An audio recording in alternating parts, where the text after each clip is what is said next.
What is the nearest supermarket from my position? This is a question we are going to answer today. And we'll answer it in ArcGIS Pro using Network Analyst, Origin, Destination, Cost Matrix, so we can find which supermarket is closest to each person and how long it takes or distance to get there along the network. Let's start the video. Here on the left side we have the elements that will be used. We can begin by opening the attribute table of the streets.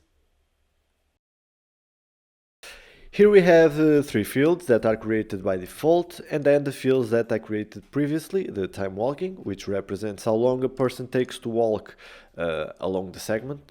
In this case, an average walking speed of 5 kilometers per hour was used. Then we also have the time for cycling and for driving. The average speed used for cyclists was 15 kilometers per hour, and for the cars 30 kilometers per hour, since this is an urban center. We then have three more fields that show the circulation restrictions for each mode of transport. When a field appears as no, it means that the segment is not passable using that mode of transportation. For example, in the case of no_walking, when we have the field no, it means that it's not allowed to cross this segment by walking. Let's close the table. We then have two more elements, people and supermarkets. People represents the origins and supermarket represents the destinations. And the final idea of this exercise is to understand two things. First, which supermarket is closest in terms of time to which of the represented people, and how long that trip takes. Before proceeding with the analysis, I'll briefly show how the network dataset was set up. If you want to learn how to create a network dataset, I already have a few videos here on the channel covering that, but for now let's create on properties in this YouTube underscore tutorial network dataset. Here under travel attributes I define three types of travel: walking, driving and cycling, and if we look at walking, for example, we can see the costs and the restrictions that I have already defined. First, I define the table field that shows the different travel time for each segment, as well as the restrictions using simple codes. The first step is to import our network dataset into the project, telling the software that this will be the network to be used. So we just need to drag and drop the network dataset into the project. And under analysis at the top we click on network analysis and then on OD cost matrix.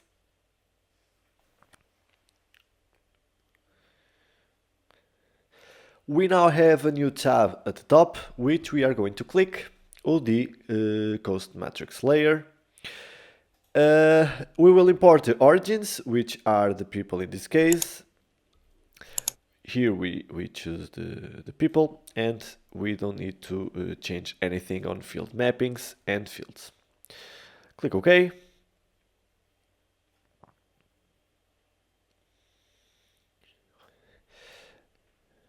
And now we need to import the destinations, which are the supermarkets. So we click here on import destinations. We choose the supermarkets and here we don't need to change anything as well.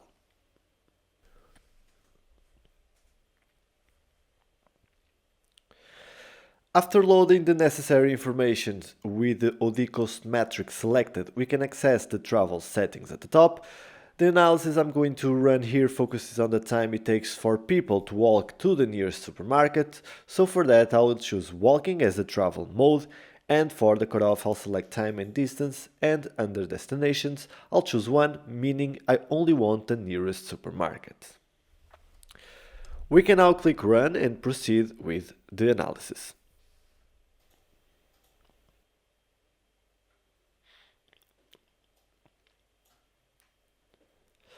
We can quickly see the nearest supermarket for each person, but something I like to do is change the colors of the lines to get a better visual perception of the results.